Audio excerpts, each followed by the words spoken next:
Welcome back to the NCERT series. 8th class की NCERT series हम discuss कर रहे थे। अभी तक हमने डिस्कस किए हैं 5 चैप्टर, 1 2 3 4 5। लास्ट चैप्टर हमने डिस्कस किया था, that is revolt against the British rule. इसमें हमने देखा था कि अर्लियर ब्रिटिशर्स ने रिवोल्ट फेस किया, दैट वाज लोकल, थोड़ा सा उसका रिस्ट्रिक्टेड नेचर था, but revolt of 1857 was the biggest event in the history of the British rule.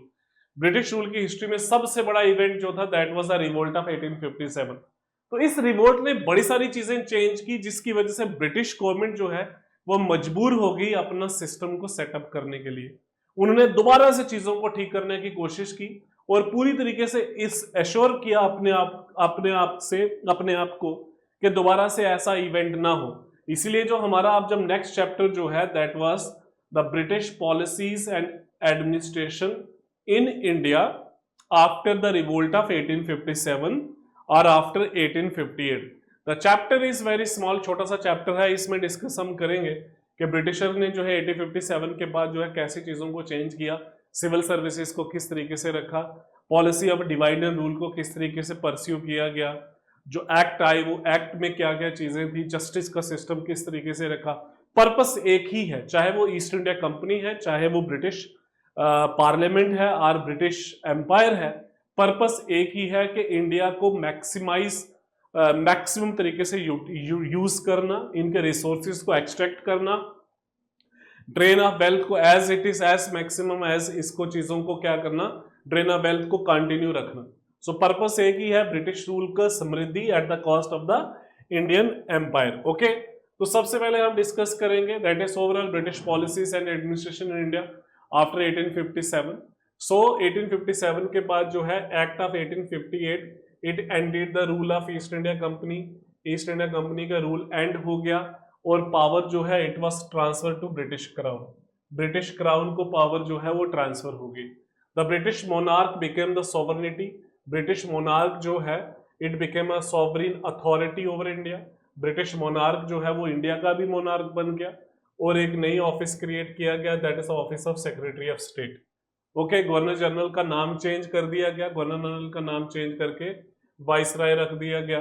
ठीक है, Lord Canning became the first viceroy. Lord Canning he became the first viceroy।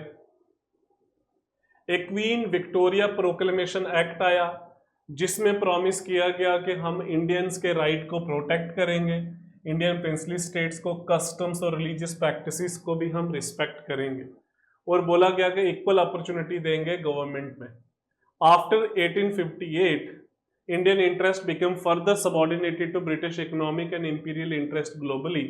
Resources जो है as it is proper तरीके से जैसे पहले utilise होते थे अभी भी होते थे। There was little interest from the British in pursuing social reform.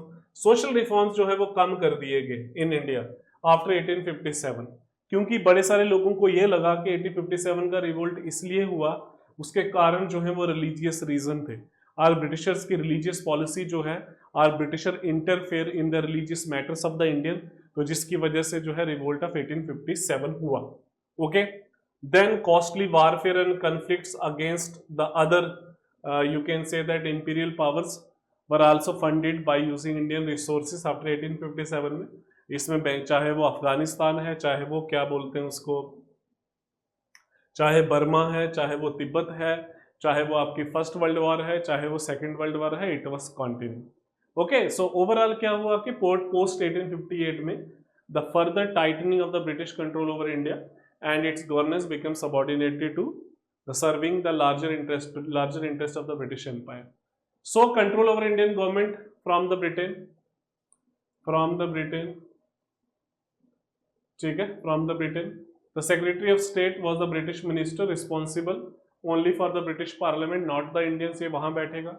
एक इंडियन काउंसिल स्टार्ट की गई, एडवाइजर सेक्रेटरी ऑफ काउंसिल, जिसके 15 मेंबर्स थे, 8 नॉमिनेटेड थे, 7 इलेक्टेड थे। Before 1857 governor general had more autonomy due to slow communication with the Britain, but अब ऐसा नहीं था। After 1870 telegraph line and steam vessels reduce travel time allowing closer supervision by the secretary of state. Suez canal भी खोल दी गई 1869 में, जिसकी वजह से डिस्टेंस और ज़्यादा कम हो गया। This improved communication, reduced the freedom of Governor General, who now acted as an agent under the Secretary of State. This ensured complete subordination of the Indian government to the British government interest. The interests of the British government were determined by those who dominated Britain economic life, like industrialists. इन्होंने control करना start कर दिया. Indian interest became secondary to serving the economic and political ambitions of the British ruling classes.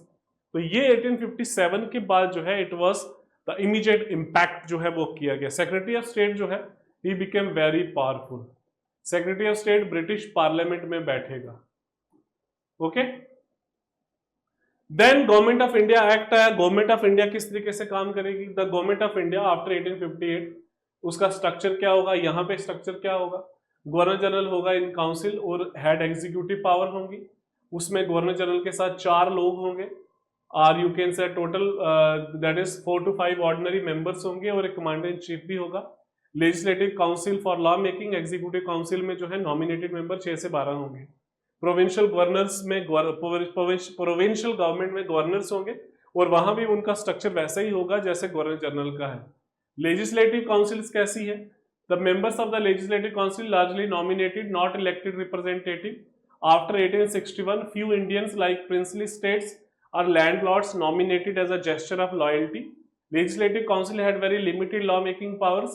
1892 में Indian council को जो है, Indian council में membership थोड़ी सी बढ़ा दी गई और उनको परमिशन दी गई to ask the questions.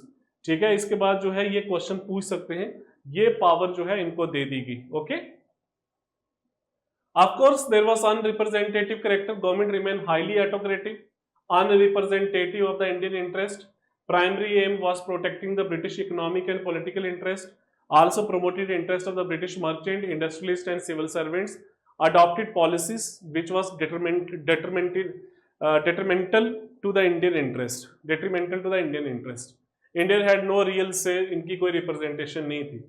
So overall जो है 1858 के बाद इमीडिएटली अगर हम बात करें तो ब्रिटिशर्स का कंट्रोल रहा इमीडिएटली, बट वो धीरे धीरे जो है चीजें जो है वो थोड़ी थोड़ी चेंज हुई जब नेशनल मूवमेंट की हम बात करते हैं. लोकल गवर्नमेंट्स कैसी थी? Traditional village panchayat system broke down after the British conquest. ये जैसे ईस्ट इंडिया कंपनी के अंडर ही हुआ था. Initially little attention pay to the local affairs like sanitation, roads, इस पे लिटिल अटेंशन थी. आफ्टर 1857 म्युनिसिपल कमेटीज जो है वो सेटअप की गई टैक्सेस कलेक्ट करने के लिए. 82 में डिस्ट्रिक्ट बोर्ड्स बनाए गए लॉर्ड रिपन के टाइम पीरियड में. These local bodies had no elected member initially, only officials होते थे. After 1882 some elected members allowed but only properties classes could vote. Indian leaders demanded real local self government down to the village level, लेकिन immediately हुआ नहीं. Financial administration की अगर हम बात करें 1857 के रिवोल्ट के बाद, फाइनेंशियल एडमिनिस्ट्रेशन के बाद there was no system of budgeting. 1860 में बजट सिस्टम इंट्रोड्यूस किया गया. रेवेन्यू और एक्सपेंडिचर को मेजर करने के लिए revenue distribution between centre and provinces systemised किया गया. सेंटर जो है रेवेन्यू आता था ओपीएम से, साल्ट से, कस्टम से, पोस्ट, रेलवे से. Land revenue, excise, stamp duties जो है ये सेंटर और प्रोविंसेस में डिवाइड होती थी. कॉटन ड्यूटीज अबॉलिश की गई अंडर ब्रिटिश प्रेशर, उसको दोबारा से रीइम्पोज किया गया. एक्साइज ड्यूटी जो है इंडियन मिल्स पे इम्पोज की गई थी. इनकम टैक्स इंट्रोड्यूस किया 1860 में, अबॉलिश किया गया, फिर रीइम्पोज किया गया. Indian tax heavily by the government unaccountable to them. ये गवर्नमेंट वो लगाती थी टैक्स जिसकी अकाउंटेबिलिटी जीरो थी. आर्मी को रीऑर्गेनाइज किया गया. ब्रिटिश कमांडर के अंडर ब्रिटिश कमांडर जो है वो चीफ होंगे. ठीक है, रेशो जो है वो ठीक की गई, रेशो चेंज की गई. पहले इंडियन सोल्जर ज्यादा होते थे, लेकिन 1857 रिवोल्ट के बाद उनकी लॉयल्टी पे शक किया गया और इंडियन सोल्जर्स को रिड्यूस किया गया. ठीक है, डिवाइड एंड रूल की पॉलिसी आ गई. आर्मी में भी एथनिसिटी के बेसिस पे, रेजिमेंट जो है वो रीजनल बेसिस पे आ गई, जैसे गोरखा रेजिमेंट, सिख रेजिमेंट, ठीक है, मराठा रेजिमेंट, इस तरीके से रेजिमेंट्स आ गई. मार्शल और नॉन मार्शल रेस में भी ट्रांसफॉर्म किया गया. जैसे जिन लोगों ने 1857 के रिवोल्ट को सप्रेस करने में ब्रिटिशर्स की हेल्प की उनको मार्शल रेस बोला गया, जिन्होंने नहीं किया उनको नॉन मार्शल रेस बोला गया. ओके. सिविल सर्विसेज की अगर हम बात करें तो मोस्टली जो है ब्रिटिश सिविल सर्विसेज में मेनली ब्रिटिशर्स ही होते थे. 1853 तक जो है कॉम्पिटिटिव एग्जाम जो है वो ब्रिटिश का ही फेवर करता था. एज लिमिट जो है लोअर की गई 86 में. ठीक है, पहले एज लिमिट 23 थी, 23 से 21, 21 से 19 साल कर दी गई। और इंडियंस के लिए it was not easy, it was harder for the Indians. Promise of equal opportunity for Indians, but इसको इम्प्लीमेंट नहीं किया गया। Some British official suggested debarring educated Indians from higher services. Indian demands for raising age limit holding exams in India was rejected. बाद में किया गया। Racial arrogance and contempt of Indians but was very much common. Cases of excessive violence, discrimination against Indians was very common. Ilbert bill ने एक Ilbert bill आया जिसमें जजेस की जो डिस्क्रिमिनेशन थी, और यूरोपियन के केसेस को इंडियन जजेस नहीं देख सकते, इसको रिमूव करने की कोशिश की गई, बट ये हुआ नहीं। After 1886 3 services, elite, ICS, provincial services and other services किया गया। Overall bureaucratic dominance and ruling mindset जो है वो ब्रिटिश एम्पायर का ही रहता था। अगर हम प्रिंसली स्टेट्स की बात करें कि ब्रिटिश गवर्नमेंट की पॉलिसी क्या रही towards the princely states after 1857 के बाद प्रिंसली स्टेट्स की तरफ क्या पॉलिसी थी? The British adopted a policy of maintaining and allying with the Indian princely state to strengthen their own rule. Many jagirdar were raised to the status of princely states, resulting in 562 states. तो जिसकी वजह से जब India आजाद हुआ there was 550 से ज्यादा states थे। Indians were divided into two parts. India was divided into two parts, that is British India directly ruled by the British Empire and the princely state जो Indian rulers rule करते थे। Before 1857 relation जो है varied करता था on the treaties. After 1858 all states were subordinated to the British authority on the principle of paramountcy. The Act of 1876 formalized British paramountcy when Queen Victoria took the title of Empress of the India. This reduced the power and status of the princely states. The British could now intervene in the internal affairs.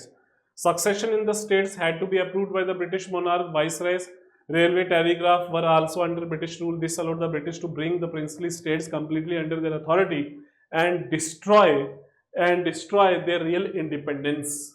However, the princely states accepted loss of independence as their status were safe from the annexation.